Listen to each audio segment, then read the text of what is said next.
అందరికీ శుభోదయం. నా పేరు ఎస్ సంసోన్. నేను శ్రీ వెంకటేశ్వర డిగ్రీ కళాశాలలో ఆంధ్రోపన్యాసకులుగా పనిచేయుచున్నాను. Affiliated university Adikavi Nannaya Rajahmundry online క్లాసుల్లో భాగంగా ఫస్ట్ డిగ్రీ విద్యార్థులకు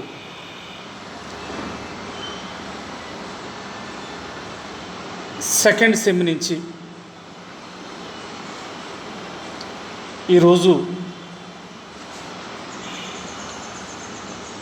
తెలుగు మోడల్ పేపర్ని పరిచయం చేసే ప్రయత్నం చేస్తాను.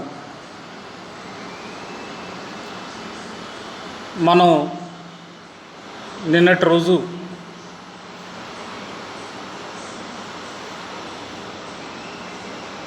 సిలబస్ అంటే తెలుగు పాఠ్య ప్రణాళిక గురించి చెప్పుకున్నాం. ఈరోజు ప్రత్యేకించి మాదిరి ప్రశ్నాపత్రం అంటే మోడల్ పేపర్ ఎలా ఉంటుంది, ఏ విధంగా ఉంటుంది, ఎలా రాయాలి అనే అంశాల మీద ఈరోజు మనం చర్చించే ప్రయత్నం చేద్దాం. నిన్నటి రోజు కేవలం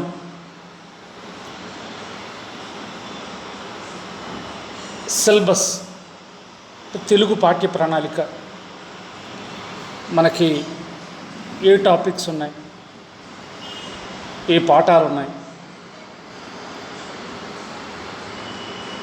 తెలుగు కావ్య ఖండికలు ఏ విధంగా ఉన్నాయి, ఏ అంశాల మీద ఏ పాఠాలని రూపకల్పన చేశారు, అవి ఎలా ఉంటాయి, ఏ విధంగా వస్తాయి, ఎన్ని యూనిట్లుగా ఉంటాయి అనే దాని మీద నిన్న అందరికీ సమగ్రంగా అర్థమయ్యేలాగా చక్కగా చెప్పే ప్రయత్నం చేశాను. విద్యార్థులకి నేను ఎప్పుడు ఒక మాట చెప్తాను, ఏంటంటే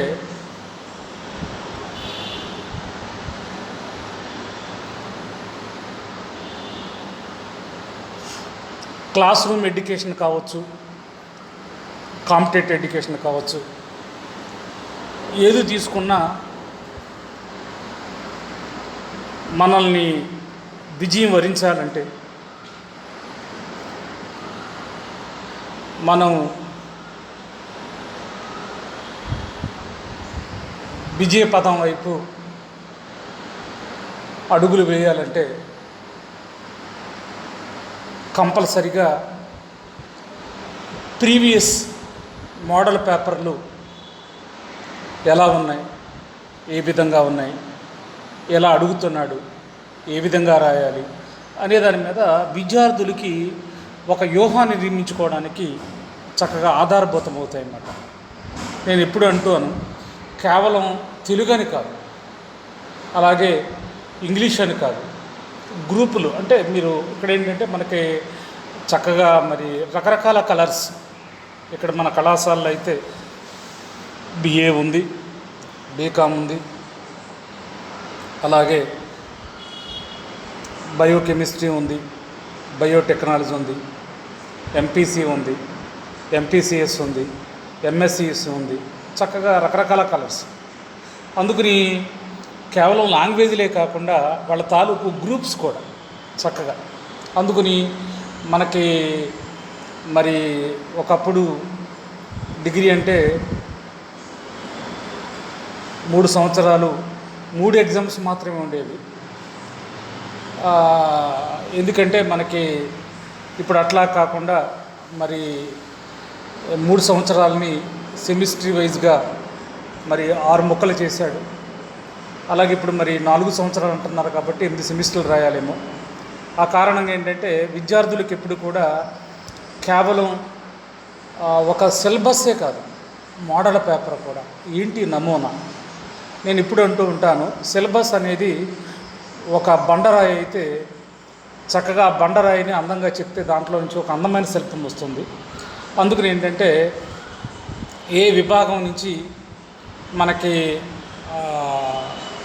ఏ టాపిక్స్ వస్తాయి, ఏ పాఠాలు వస్తాయి, ఆ చెట్టు నుంచి ఎటువంటి పువ్వులు కోసుకోవాలి, దాంట్లో షార్ట్లు ఎలా ఉంటాయి, ఎస్ఐ క్వశ్చన్స్ ఎలా ఉంటాయి, తర్వాత చక్కగా మనకి రకరకాల డివిజన్స్ చూడండి. ఇక్కడ మనం గమనించవలసిన విషయం ఏంటంటే ఉదాహరణకి ఒక ఎకనామిక్స్, పొలిటికల్ సైన్స్, హిస్టరీ తీసుకుంటే సాధారణంగా వాళ్ళకి ఎలా ఉంటుందంటే paper SI questions, short questions, fill in the blanks లేదా 1 వర్డ్ ఆన్సర్స్, ఇట్లాగే ఒక 2-3 ప్రక్రియలతో అయిపోతాయి అన్నమాట. ఈ మాతృభాష తెలుగుకి వచ్చేసరికి ఏంటంటే ఎస్ఐ క్వశ్చన్స్ ఉంటాయి, షార్ట్ క్వశ్చన్స్ ఉంటాయి, తర్వాత అలాగే పద్యాలు, భావాలు ఉంటాయి, ప్రతిపదార్థాలు ఉంటాయి, టీకా తాత్పర్యాలు ఉంటాయి, తర్వాత కాంటెక్స్ట్లు ఉంటాయి, సందర్భ సహిత వ్యాఖ్యలు ఉంటాయి, తర్వాత సొంత వాక్యాలు ఉంటాయి, సందులు ఉంటాయి, సమాసాలు ఉంటాయి, అలంకారాలు ఉంటాయి, ఛందస్సు ఉంటాయి, తర్వాత లెటర్ రైటింగ్, ఇట్లాగా ఒకటని కాదు మనకు ప్రత్యేకించి దాంట్లో ఇంచుమించుగా చాలా రకాల ప్రక్రియలు ఉంటాయి అన్నమాట. అయితే ఇక్కడ మనకి అన్ని రకాల ప్రక్రియలని ఒకే మూసలో ఒకే విధంగా రాయడానికి ఉండదు. అంటే ఆ తాలూకు షార్ట్ని షార్ట్ క్వశ్చన్గా రాయాలి, ఎస్ఐ క్వశ్చన్ రాయాలి, కాంటెక్స్ట్ని కాంటెక్స్ట్గా రాయాలి, ప్రతిపదార్థాన్ని ప్రతిపాదంగా రాయాలి, చక్కగా అందంగా చక్కగా దాన్ని చాలా వైవిధ్యంగా రాసినప్పుడు మనం ఎక్కువ మార్కుల్ని కైవసం చేసుకుంటాం. ఆ కారణంగా ఏంటంటే మరి తెలుగుకి వచ్చేసరికి చాలా విభిన్నంగా ఉంటుంది. ఆ కారణంగా మనకి సిలబస్ మీదే కాకుండా మోడల్ పేపర్ మీద కూడా ఓ సమగ్రమైనటువంటి అవగాహన, సమగ్రమైనటువంటి పట్టు.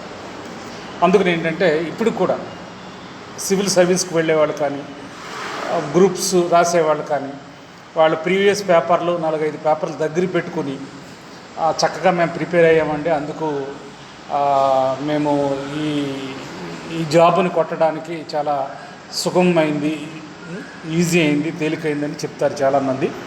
అలాగే ఏంటంటే మరి ఇప్పుడు మీరు ఒకటి అనుకోవచ్చు, సార్ మరి మోడల్ పేపర్ వాళ్ళ పరిచయం చేస్తున్నారు కదా, ఇది ఒక్కటేనా ఇంకేమైనా ఉన్నాయా? ఎందువల్లంటే చూడండి, మనకి నరేంద్ర మోడీ గారు న్యూ ఎడ్యుకేషన్ పాలసీ, అంటే మనకు స్వాతంత్ర్యం వచ్చిన తర్వాత 1964లో ఎప్పుడో ఒకసారి సిలబస్ మార్చారంట.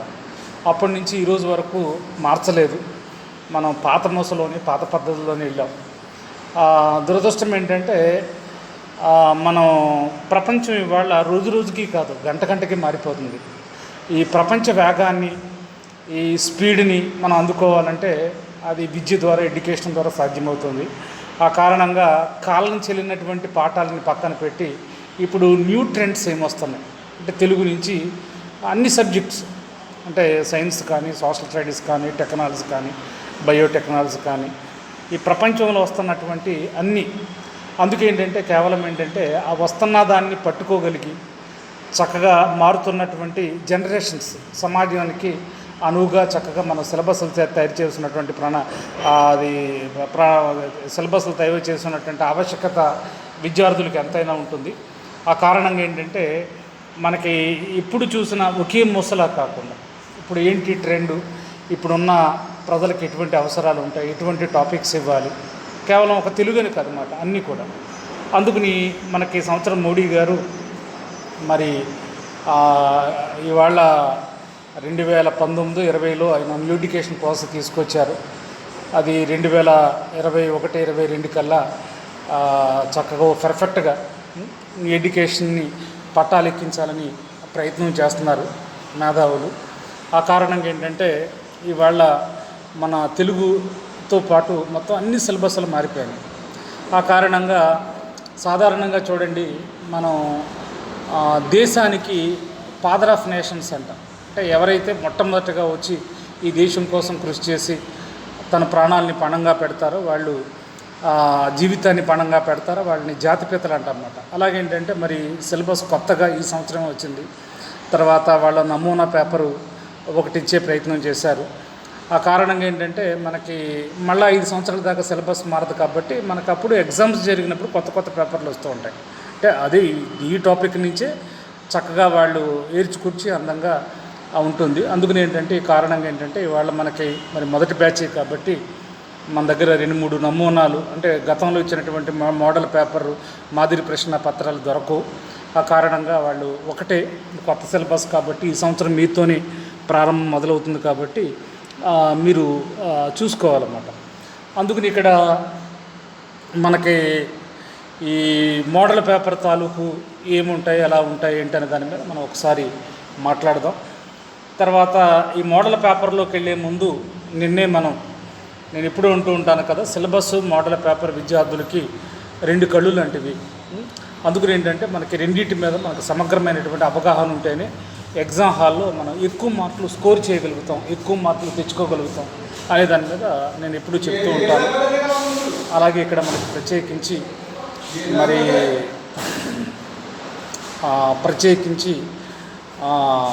ఈ ఆంగ్ల భాష ప్రభావం కారణంగా తెలుగులో వచ్చినటువంటి ఆధునిక సాహిత్యాన్ని దాని విశిష్టతని తెలియజేయాలన్న ఉద్దేశంతో మనకి చూడండి, ఫస్ట్ సెమ్లో అంతా ఓల్డ్ పోయిటరీ ఇస్తే ఇప్పుడు అంతా మోడర్న్ పోయిటరీ అన్నమాట, న్యూ ట్రెండ్. అందుకని ఈ న్యూ ట్రెండ్ ఎలా వచ్చిందని చెప్పాను కదా మీకు, ఆంగ్ల సాహిత్య ప్రభావం కారణంగానే ఆధునిక సాహిత్యం వచ్చిందని. అందుకని దాని విశిష్టతని గొప్పతనాన్ని తెలియజేయడానికి ఈ సంవత్సరం మోడర్న్ పోయిటరీని డిజైన్ చేశారని సెకండ్ సెమ్లో అనే దాని మీద నేను చక్కగా ఇంచుమించుగా ఒక 40 నిమిషాల వీడియో మీకు అందరికీ అర్థమయ్యేలాగా చెప్పాను అనుకుంటున్నాను. ఇవాళ ప్రత్యేకించి మాదిరి ప్రశ్నాపత్రం అన్నమాట. నేను సిలబస్ అయితే ఇవాళ మోడల్ పేపర్ ఎలా ఉంటుంది అంటే దాని మీద, అలాగే ఈ సమకాలీన ఆధునిక సాహిత్యము ప్రక్రియలు ఉన్నటువంటి వచ్చిన కవిత్వం కానీ, కథ కానీ, నవల కానీ, నాటకం కానీ, విమర్శ కానీ చక్కగా విద్యార్థుల పట్ల విద్యార్థులకు అవగాహన కలిగించాలన్న ఉద్దేశంతో మనకి ఈ మోడర్న్ పోయిటరీ ఇవ్వడం జరిగింది. మోడర్న్ ట్రెండ్స్ అన్నమాట. ఒక వచ్చిన కవిత్వమే కాదు, కథ, నవల, నాటకం అని చెప్పాను. అలాగే విద్యార్థులకి భావ కవిత్వం పట్ల, అభ్యుదయ కవిత్వం పట్ల, కవితా లక్ష్యాల పట్ల గురించినటువంటి జ్ఞానాన్ని పొందాలన్న ఉద్దేశంతో, అలాగే అస్తిత్వవాదాల ఉద్యమాల పుట్టుక అంటే విప్లవ కవిత్వం కానీ, లేకపోతే దిగంబర కవిత్వం కానీ, లేకపోతే చేతనవర్తన కవిత్వం కానీ, పైగంబర కవిత్వం కానీ, స్త్రీవాద కవిత్వం కానీ, మైనార్టీ కవిత్వం కానీ, అలాగే రకరకాల మనకి ఉద్యమాలు అన్నమాట. అందుకని ఆవశ్యకతను తెలియజేయడానికి అది. అలాగే కథా సాహిత్యం ద్వారా సామాజిక చైతన్యం చెప్పడానికి, అలాగే ఆధునిక తెలుగు కల్పనా సాహిత్యం ద్వారా సామాజిక, సాంస్కృతిక, రాజకీయ చైతన్యం తేవడానికి, ఇలా మనకి ప్రత్యేకించి ఏంటంటే మనకి చక్కగా మనకి ఇవన్నీ తీసుకోవడం జరిగింది అనే విషయాన్ని మనందరం గుర్తించాలి, గుర్తుపెట్టుకోవాలి. అందుకని ఏంటంటే నిన్న ప్రత్యేకించి మనం మరి మోడల్ పేపర్ మాత్రమే చెప్పుకున్నాం. మోడల్ పేపర్ అంటే చెప్పాం కదా 5 యూనిట్లుగా ఉంటుందని. ఫస్ట్ యూనిట్ ఆధునిక కవిత్వం, 2వ యూనిట్ కథానిక, 3వ యూనిట్ నవల, 4వ యూనిట్ నాటకం, 5వ యూనిట్ విమర్శ. ఈ 5 యూనిట్లుగా మాత్రమే ఉంటుంది. తర్వాత ఇంకొకటి ఏంటంటే చెప్పాను కదా, సెకండ్ సెమ్లో ఫస్ట్ సెమ్ ఎంత బరువుగా ఉంటుందో సెకండ్ సెమ్ అంత తేలిగ్గా ఉంటుంది. అందుకని ఏంటంటే మనకి చక్కగా దీంట్లో ఏ విధమైనటువంటి గ్రామర్ పార్ట్ కానీ, గ్రామర్ తాలూకు టాపిక్స్ కానీ ఏమీ లేవు. చక్కగా ప్యూర్ అంతా చక్కగా హాయిగా చక్కగా మనకి చందమామ కథల్లా ఉంటాయి లెసన్స్ అన్నీ. చక్కగా పాఠాలు విని తరించి చక్కగా చదువుకొని బ్రహ్మాండంగా మనం అద్భుతంగా 75 మార్కులకి 75 మార్కులు తెచ్చుకునే ప్రయత్నం చేయొచ్చు. అందుకని ఏంటంటే ఇక్కడ మనకి 5 యూనిట్లుగా అని చెప్పాను కదా నేను, దయచేసి వినాలి. మాదిరి ప్రశ్న పత్రంలోకి వెళ్ళే ముందు మళ్ళీ ఒకసారి ఫస్ట్ యూనిట్లో ఏమున్నాయన్నప్పుడు చెప్పాను నిన్నే. ఆధునిక కవిత్వం పరిచయం, కొండవీడు దూరు రామిరెడ్డి, కవి కోకిల గ్రంథావళి, ఖండకావ్యాలు, నక్షత్రమాల సంపుటి నుంచి, అలాగే మాతృ సంగీతం, తర్వాత అనిశెట్టి సుబ్బారావు గారు అగ్ని కవితా సంపుటి నుంచి, తాతకో నూలుపోగు బండారు ప్రసాదమూర్తి గారు కలనేత కవితా సంపుటి నుంచి ఇలాగా మీకు చెప్పే ప్రయత్నం చేశాను. ఇక తర్వాత యూనిట్ 2కి వచ్చేసరికి యూనిట్ 2కి వచ్చేసరికి కథానికి సంబంధించి ఉంది దీంట్లోని. అందుకని ఏంటంటే తెలుగు కథానిక పరిచయం, అలాగే భయం కథ కాళీపట్న రామారావు గారు, తర్వాత స్వేదం ఖరీదు రెంటాల నాగేశ్వరరావు గారు, అలాగే యూనిట్ 3కి వచ్చేసరికి నవల, తెలుగు నవల అంటే ఏంటి పరిచయం, రథచక్రాలు మహీధర రామ్మోహన్ రావు గారు, అలాగే రథచక్రాలు సమీక్షా వ్యాసం ఎల్లాప్రగడ మల్లికార్జునరావు గారు, అలాగే నాటకం తెలుగు నాటక పరిచయం యక్షగానం నాటిక ఎంఎస్ హరనాథరావు గారు, అపురూప కళారూపాల విధ్వంస దృశ్యం యక్షగానం సమీక్ష వ్యాసం ఇది డాక్టర్ కందిమళ్ళ సాంబశివరావు గారు. యూనిట్ 5కి వచ్చేసరికి తెలుగు సాహిత్య విమర్శ పరిచయం, విమర్శ స్వరూప స్వభావాలు, వృత్త విమర్శకుడు లక్షణాలు, ఇలాగా మీకు నేను చెప్పే ప్రయత్నం చేశాను. ఆ కారణంగా ఏంటంటే నిన్నంతా మనం ఓన్లీ సిలబస్ గురించి మాట్లాడాం. ఈరోజు ప్రత్యేకించి మరి తెలుగు మోడల్ పేపర్ గురించి మనం సమీక్ష చేద్దాం. తెలుగు మోడల్ పేపర్ గురించి మనం చెప్పుకునే ప్రయత్నం చేద్దాం.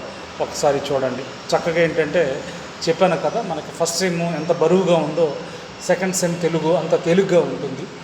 చక్కగా ఈజీగా ఒకసారి చదివితే అర్థమయ్యేలాగా, ఒకసారి వింటే చక్కగా ఎగ్జామ్స్ రాసేలాగా చక్కగా ఉన్నటువంటి అద్భుతమైన పాఠాలే మనకి సెకండ్ సెమ్. చూడండి ఒకసారి నేను చదువుతున్నాను.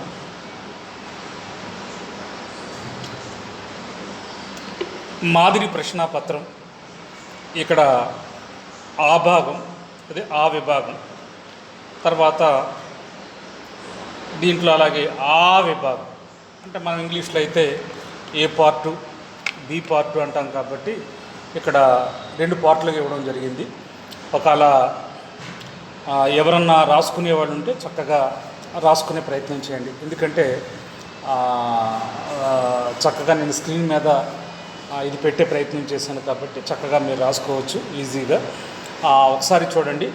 మాదిరి ప్రశ్నాపత్రం ఆ భాగం. ఇక్కడ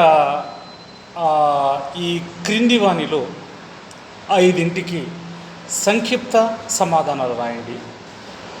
ఈ క్రింది వాణిలో 5ంటికి సంక్షిప్త సమాధానాలు రాయండి. ప్రతి సమాధానానికి 5 మార్కులు. తర్వాత 5 5లు 25 మార్కులు. 5 5లు 25 అంటే ఇక్కడ గమనించండి. 1 2 3 4 5 6 7 8 8 అంటే ఇక్కడ షార్ట్ క్వశ్చన్స్ ఎన్ని రాయమంటున్నాడు అన్నప్పుడు గుర్తుపెట్టుకోవాలి. ఒక 5 మాత్రమే రాయమంటున్నాడు. మరి ఇక్కడ 8 ఇచ్చాడు కదంటే మనకు నచ్చినవి మెచ్చినవి చక్కగా మనం ఇది చక్కగా తేట తెలుగులో అందంగా రాయగలిగేవి చక్కగా 5 మాత్రమే ఎంపిక చేసుకుంటాం. 5 ఎంపిక చేసుకుని ఆ 5 మాత్రమే రాస్తాం. 3 చాయిస్లో వెళ్ళిపోయే ప్రయత్నం జరుగుతుంది. అందుకని ఏంటంటే మరి క్రింది వానలో 5ంటికి సంక్షిప్త సమాధానం రాయండి అన్నప్పుడు మనకి 5 ఇక్కడ మనం గుర్తుపెట్టుకోవాల్సింది. అందుకని ఇక్కడ 5 5లు 25. అయితే ఇక్కడ మీకు వెంటనే ఈ ప్రశ్నాపత్రంలో ఆ విభాగంలో మీకు ఇప్పటికీ అర్థమై ఉంటుంది. ఇక్కడ సంక్షిప్త సమాధానాలు అని ఉందన్నమాట. సంక్షిప్త సమాధానాలు అంటే మీకు తెలిసిందే, అంటే షార్ట్ క్వశ్చన్స్, అంటే బ్రీఫ్ క్వశ్చన్స్, అంటే చక్కగా ఏంటంటే మనకి నేను ఎప్పుడూ అంటూ ఉంటాను, షార్ట్కి వచ్చిన 5 మార్కులు కాబట్టి దయచేసి మనకి కనీసం 1 పేజీ రాయాలి. పేజీ ఒక్కొక్కసారి ఏమంటానంటే అంతకే రాయలేని పక్షంలో కనీసం 1/2 పేజీ తగ్గకూడదు, పేజీ దాటకూడదు. ఇంకా ఆవేశపూరితంగా ఏమన్నా ఉంటే మనకి అవసరమైతే పేజీ తగ్గకూడదు, పేజీన్నర దాటకూడదు, అలా కూడా రాసుకోవచ్చు అన్నమాట. అందుకని ఏంటంటే మరి ఇంకోటి మనకు అక్కడ ఉండేది 3 గంటల సమయం కాబట్టి 3 గంటల్లో అన్నిటికీ మనం సమయాన్ని కాలాన్ని పంచాలి కాబట్టి చక్కగా మనం ఎగ్జామ్ హాల్లోకి వెళ్ళిన ప్రతి నిమిషం ప్రతి మినిట్ గోల్డెన్ టైం కాబట్టి ఆ సమయాన్ని వృధా చేయకుండా చక్కగా మనం రాసుకునే ప్రయత్నం చేయాలన్నమాట. అందుకని ఇక్కడ ఎన్ని ఉన్నాయన్నప్పుడు 8 ఉన్నాయి.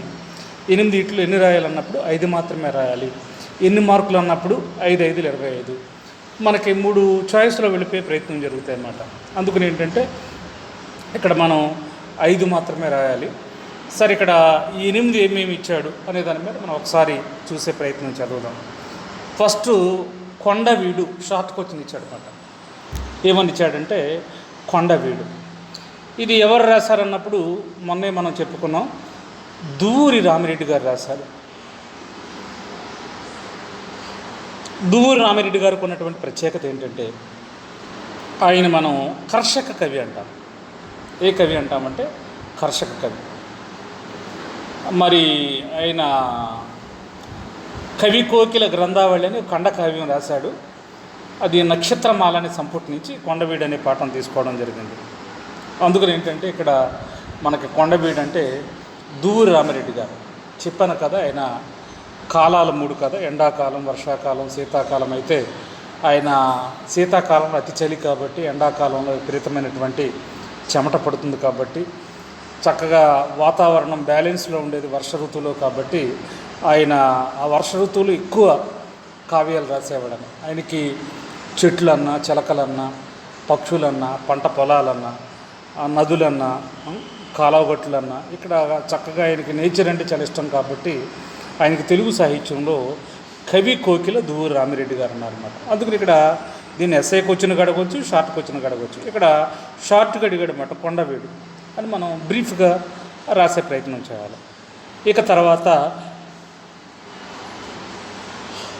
రెండోది ఏంటంటే మనకి తెలుగు నవల చెప్పాను కదా. ఈ నవల అనేది కేవలం తెలుగులోనే ఉందా, లేకపోతే ఓన్లీ భారతీయ భాషల్లోనే ఉందా, లేకపోతే ప్రపంచ సాహిత్యం అన్నింటిలో నవల ఉందా అంటే మొత్తం ప్రపంచంలో అన్ని భాషల్లో నవల ఉంది. ప్రపంచంలో అన్ని దేశాల్లో నావల్స్ రాశారు. అలాగే వాళ్ళ మన తెలుగులో కూడా కొన్ని వందల నవళ్ళు ఉన్నాయి. ఆ కారణంగా అసలు తెలుగు నవల అంటే ఏమిటి, అది ఏ విధంగా ఆవిర్భవించింది, ఎలా పుట్టింది, ఎలా వికాసం చెందింది, ఎలాగ తన విస్తృతిగా తన పరిధిని పెంచుకుంది, ఏంటి తను ప్రత్యేకత అనే దాని మీద చెప్పేదే ఈ తెలుగు నవల. అది అందుకని ఏంటంటే తెలుగు నవల అనే దాని మీద మనం బాగా గుర్తుపెట్టుకోవాలి. అందుకని ఏంటంటే మరి నవల అంటే చాలా ఎవర్ గ్రీన్.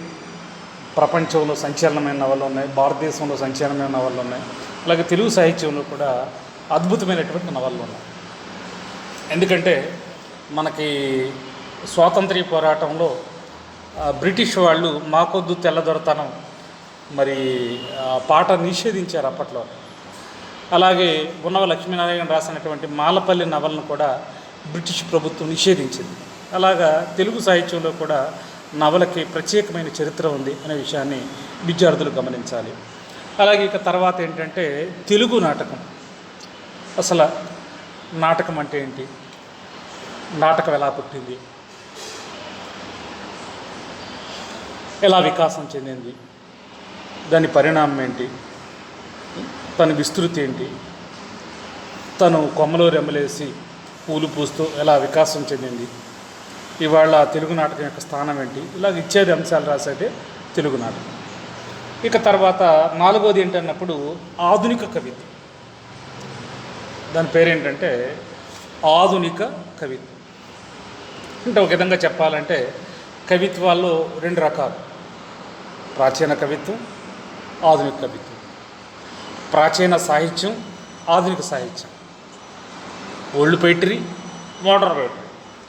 అందుకని ఈ ఆధునిక కవిత్వం అసలు ఎలా పుట్టింది, దాన్ని ఎలాగ చినుకులా ప్రారంభమై సముద్రమైంది, ఎలాగా తను వికసిస్తూ వచ్చింది ఆ కవిత్వం, దాంట్లో ఉన్నటువంటి వస్తువు ఏంటి, రూపం ఏంటి, వైవిధ్యం ఏంటి, శిల్పం ఏంటి, దాని పరిణితి ఏంటి, అది ఏ విధంగా పరవళ్ళు తొక్కుతూ చక్కగా మునుముందుకు సాగింది అని చెప్పేది ఆధునిక కవిత్వం అన్నమాట.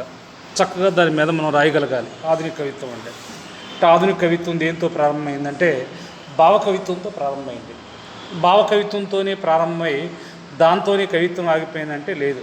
భావకవిత్వం తర్వాత అభ్యుదయ కవిత్వం వచ్చింది, అభ్యుదయ కవిత్వం తర్వాత విప్లవ కవిత్వం వచ్చింది. విప్లవ కవిత్వం తర్వాత పైగంబర కవిత్వం, తర్వాత చేతనవర్తన కవిత్వం, తర్వాత ఇట్లాగా దిగంబర కవిత్వం, అలాగే స్త్రీవాద కవిత్వం, తర్వాత మైనార్టీ కవిత్వం, ఇలాగా మనకి చాలా విస్తృతిని, తర్వాత చాలా దాన్ని దాన్ని ఒక విధంగా చెప్పాలంటే దాని క్యాన్వాస్ చాలా పెద్దది చెందుతూ వచ్చింది మనకి ఆధునిక కవిత్వంగా చెప్పవచ్చు. అలాగే నిన్నే మనం మాట్లాడుకున్నాం కథానిక. కథానిక అంటే ఇంగ్లీష్లో షార్ట్ స్టోరీ. కథ అనే ధాతువు నుంచి మనకి కథానిక వచ్చిందని, తర్వాత ఈ కథానిక ఫస్ట్ తెలుగు సాహిత్యంలో ఎవరు రాశారంటే గురజాడ అప్పారావు గారని. ఆయన రాసిన కథ పేరు దిద్దుబాటు అని. అలాగే ప్రపంచ కథల పోటీలు పెడితే ప్రపంచంలో ఉన్న అన్ని భాషల నుంచే కాకుండా భారతీయ భాషల నుంచి కూడా చాలామంది కథలు పంపిస్తే మరి ప్రపంచ కథల పోటీల్లో మన తెలుగు కథానికి మరి ద్వితీయ బహుమతి వచ్చింది. ఎవరు రాశారన్నప్పుడు నేనేమని అనుకున్నాం, పాలభూమి పద్మరాజు గారు రాశారు. ఆయన పశ్చిమ గోదావరి జిల్లా. ఆయన రాసినటువంటి కథానిక పేరు ఏంటంటే గాలివాన. ఇది వరకు ప్రీవియస్ విద్యార్థులకి లెసన్గా ఉండేది. చక్కగా ఏంటంటే మనకి గాలివాన అనే కథానికను అంతర్జాతీయ కథల పోటీల్లో మనకి ద్వితీయ బహుమతి వచ్చింది. అంటే ప్రపంచంలో ద్వితీయ బహుమతి అంటే మామూలు విషయం కాదు అనే విషయాన్ని కూడా మనందరం గమనించాలి. ఇక అలాగే ఆరోది ఏంటంటే విమర్శ. విమర్శ అంటే చెప్పాం కదా, కప్పి చెప్పేది కవిత్వం, విప్పి చెప్పేది విమర్శ. ఆవేశం పురి విప్పితే కవిత్వము, ఆలోచన రెక్క విప్పితే విమర్శ అంటారన్నమాట. అందుకని ఏంటంటే క్రిటిసిజం అన్నమాట విమర్శ అనేది. అంటే కవులు కావ్యాలు రాస్తారు, ఆ కావ్యంలో ఉన్నటువంటి మంచి చెడ్డల్ని, దాంట్లో ఉన్నటువంటి ప్లస్లు మైనస్లు, దాంట్లో ఉన్నటువంటి రసామృతాన్ని, దాంట్లో ఉన్నటువంటి దాన్ని ఏంటంటే బరువును తూచి చక్కగా అంచనా వేసి దాని మీద మంచి సమీక్షలు చేసేవాళ్ళని ఏమంటారంటే విమర్శకులు అంటారు. నేను మాట్లాడేటప్పుడు తెలుగు సాహిత్య విమర్శ పరిచయం అంటే ఈ విమర్శ ఎలా పుట్టింది, ఏ విధంగా పుట్టింది, ఎలాగ కొమ్మలో రెమ్మలేసి పూసింది, అసలు తెలుగు క్రిటిక్స్ ఎంతమంది ఉన్నారు. ప్రపంచంలో అయితే కొన్ని వందల మంది ఉంటారు క్రిటిక్స్. అలాగే మన మాతృభాషకు వచ్చేసరికి మరి ఈ క్రిటిసిజం అన్నమాట. అందుకని ఏంటంటే చక్కగా విమర్శ, అందుకని ఏంటంటే విమర్శ ఉంటేనే ఏదైనా పదునెక్కుతుంది, ఏదేమైనా రాటు తేలుతుంది. తెలుగు సాహిత్య విమర్శ పరిచయం అనే దాని మీద చూసుకోవాలి. ఇక తర్వాత ఏంటంటే వ్యక్తుల గురించి ఇచ్చే ప్రయత్నం చేశాడు. 7వది అనిశెట్టి సుబ్బారావు గారు, తర్వాత 8వది కాళీపట్నం రామారావు గారు. ఇద్దరు కూడా చాలా ప్రముఖమైనటువంటి వ్యక్తులుగా మనం చెప్పుకోవాలి. అందుకని ఏంటంటే ఇక్కడ అనిశెట్టి సుబ్బారావు, కాళీపట్నం రామారావు గారు. అందుకని వాళ్ళు తెలుగు సాహిత్యానికి, తెలుగు కవిత్వానికి, తెలుగు భాషకి, తెలుగు వాంగ్మయానికి ఎంత ఎనలేని సేవ చేశారు. వాళ్ళు ఎటువంటి కావ్యాలు రాశారు, ఏమిటి వాళ్ళ ప్రత్యేకత అనేది మనకు అనిశెట్టి సుబ్బారావు గురించి మనం తెలుసుకోవాలి. అలాగే కాళీపట్నం రామారావు గారు. కాళీపట్నం రామారావు గారిని అందరూ ముద్దుగా ఏమని పిలుస్తారంటే కారా మాస్టారు అంటారన్నమాట. ఏమని పిలుస్తారంటే కారా మాస్టారు. అందుకని మరి రామారావు గారికి మన ప్రగాఢ సంతాపాన్ని, సానుభూతిని తెలియజేయాలి. ఎందుకంటే ఆయన మరి కారా మాస్టర్గా ఒక 4-5 దశాబ్దాలు కథానిలయమని పెట్టి చక్కగా మనకి కథల్ని బతికించే ప్రయత్నం చేస్తున్నారు. ఆయన ఒక 2-3 రోజుల క్రితే ఆయన పరమపదించారు. చాలా గొప్ప కథా రచయితగా కాళీపట్నం రామారావు గారిని చెప్పుకోవచ్చు అనే దాని మీద కూడా మనం సమీక్షించుకోవాలి. అందుకని ఇది మాట మనకు ప్రత్యేకించి ఇది కొండవీడు, తెలుగు నవల, తెలుగు నాటకం, ఆధునిక కవిత్వం, కథానిక, విమర్శ అనిశెట్టి సుబ్బారావు, కాళీపట్నం రామారావు, ఇలాగ మనం చాలామందిని చూడవచ్చు. అందుకని ఏంటంటే ఇది మనకి షార్ట్ కోచ్ సంబంధించినటువంటి విషయాలు. తర్వాత అందుకని ఏంటంటే ఇది మనకి షార్ట్ కోచింగ్ సంబంధించినటువంటి ఇది మాట. అందుకని చూసే ఉంటారు ప్రతి ప్రశ్నకి సమాధానం 5 మార్కులు మాత్రమే. ఇక్కడ ప్రతి ప్రశ్న అనే పదానికి అర్థం ఏంటంటే 8 ఉంటే 5 మాత్రమే రాయాలి, 3 చాయిస్లో వెళ్ళిపోతాయి. అందుకని ఇక్కడ ఒక్కో దానికి 5 మార్కులు అనే దాని మీద చెప్పే ప్రయత్నం అన్నమాట. ఇక తర్వాత మరి 100లో 25 తీసేస్తే చూడండి, ఇక్కడ మనకు ప్రత్యేకించి మార్కులు కూడా ఇచ్చే ప్రయత్నం చేశాడు. 5 5లు 25. అందుకని ఏంటంటే భాగం ఆలో ఏంటంటే 8 ఉంటాయి. మనం నీట్గా ఒక ఎన్ని రాస్తామన్నప్పుడు మనం ఎన్ని రాస్తామన్నప్పుడు ఒక 5 మాత్రమే రాస్తాం. కానీ మనకు అవసరం లేదు. చక్కగా రాసే విధానం బట్టి మనకి మార్కులు ఉంటాయి. ఎన్ని మార్కులు అన్నప్పుడు ఒక్కో దానికి 5 మార్కులు మాత్రమే, 5 రాయాలి. కాబట్టి 5 5లు 25 అనే విషయాన్ని అందరూ గమనించాలి. ఇక తర్వాత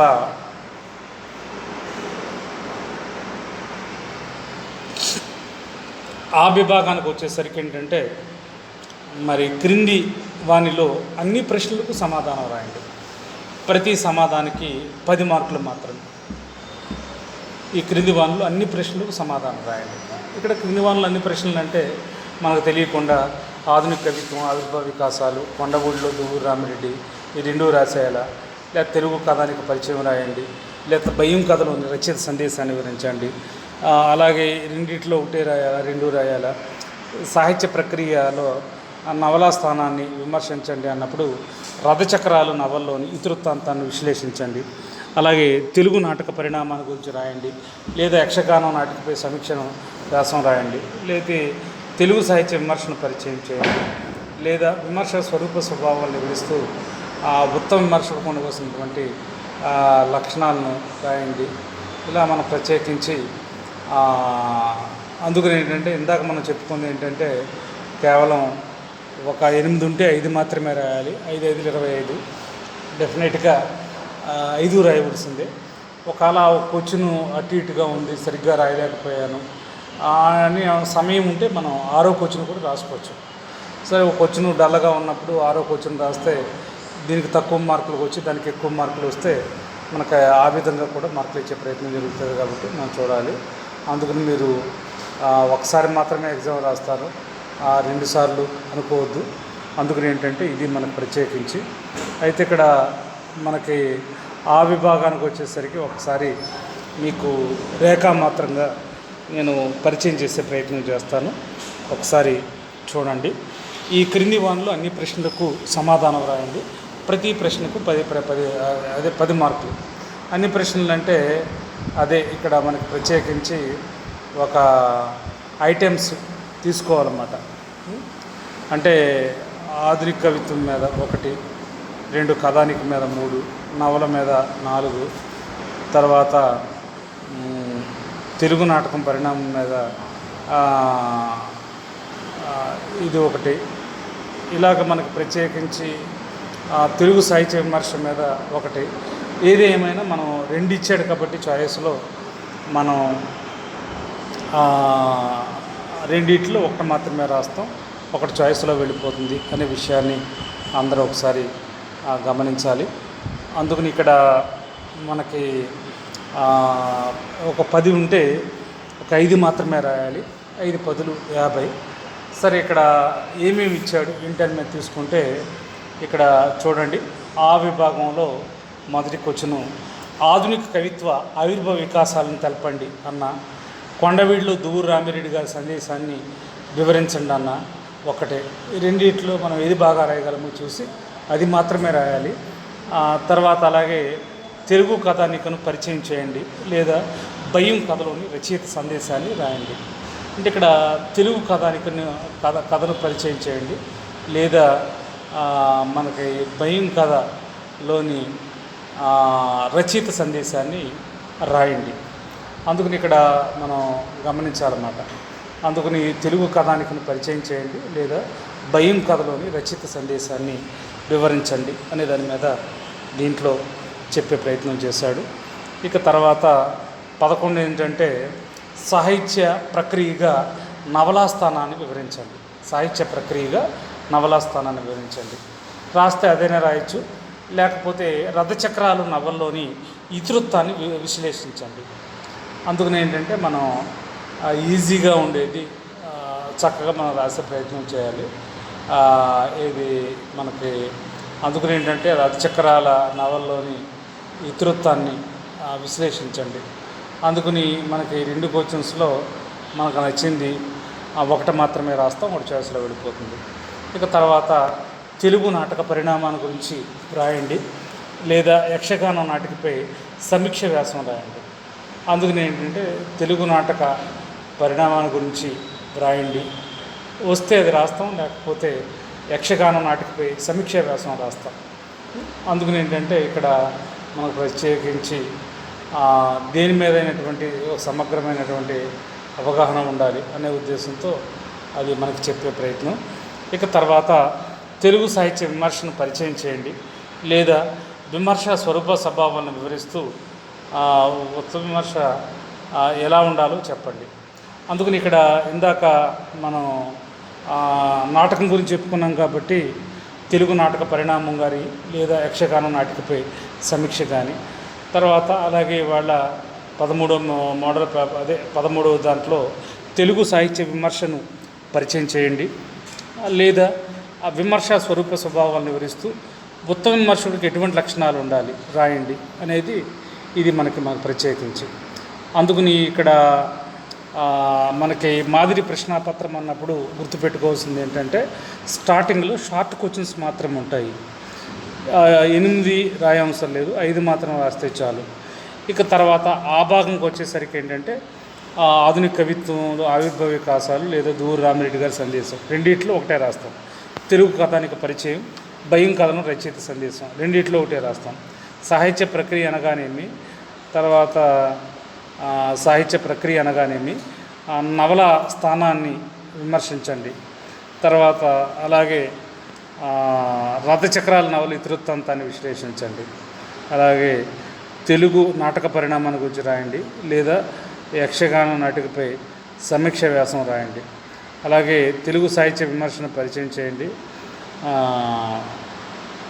అలాగే తెలుగు సాహిత్య విమర్శే కాకుండా అలాగే తెలుగు సాహిత్య స్వరూప స్వభావాలు, ఉత్తమ విమర్శకుని యొక్క లక్షణాలు ఏంటనే దాని మీద దీంట్లో చెప్పే ప్రయత్నం అన్నమాట.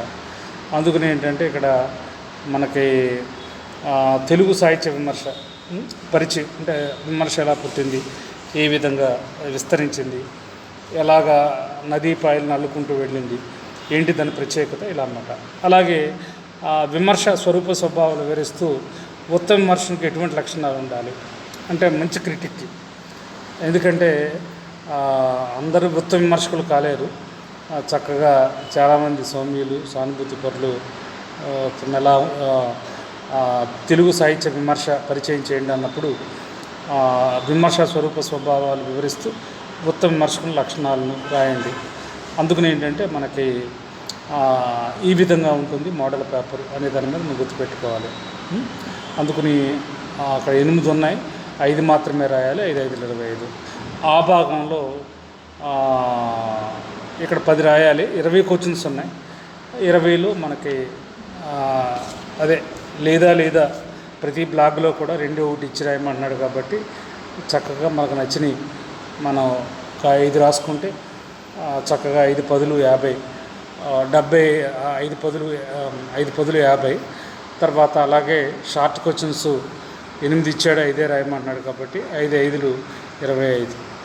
ఇది మనకి ప్రత్యేకించి మరి ఆదికవి నన్నయ్య మరి యూనివర్సిటీ నుంచి మనకి సంవత్సరం డిజైన్ చేసి సిలబస్ కాకుండా మోడల్ పేపర్ కూడా ఇవ్వడం జరిగింది.